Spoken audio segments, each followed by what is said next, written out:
L'aggravation de la crise économique au Liban et l'effondrement de sa monnaie nationale frappent durement les forces armées libanaises. En l'espace de 3 ans, le salaire mensuel du soldat, son pouvoir d'achat en valeur réelle est passé de 1 300 $ à seulement 75 $ par mois. Les caisses de l'État sont vides et la majorité de la population vit dans la plus grande pauvreté. La livre libanaise a perdu 98% de sa valeur.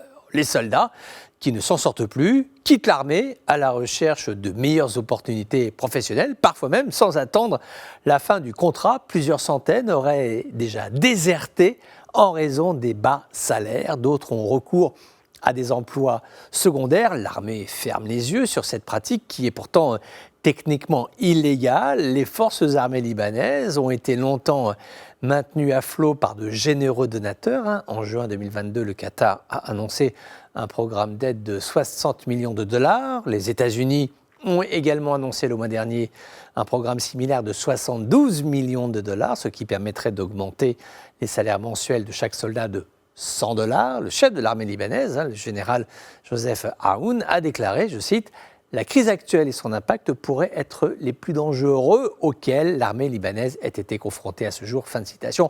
Pendant ce temps, alors que les banques du pays entament la 3e semaine de grève à durée indéterminée, des manifestations ont éclaté à travers le pays, ce qui est une pression supplémentaire sur les forces de sécurité qui doivent intervenir pour faire respecter l'ordre. La semaine dernière, au moins 6 banques ont été incendiées à Beyrouth et dans d'autres régions du pays. L'armée est entrée dans la ville de Sidon, au sud du pays, par mesure préventive. Dans la ville de Tripoli, là on est au nord du Liban, des fonctionnaires en colère ont bloqué l'accès au siège de la Banque du Liban. Ils ont brûlé des pneus devant le bâtiment alors que la police arrivait sur les lieux. Ces officiers de sécurité, qu'ils appartiennent à la police, à l'armée, quand ils doivent travailler en dehors de leur ville natale, ils choisissent la solution la plus abordable, c'est de vivre dans une caserne. Ils n'ont plus les moyens de louer un appartement quelques jours.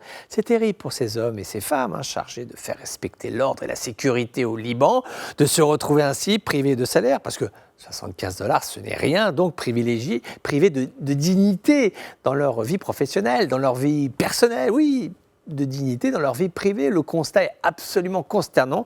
Nous nous posons la question, mais combien de temps encore ce pays va-t-il faire pour rester debout envers et contre tout ?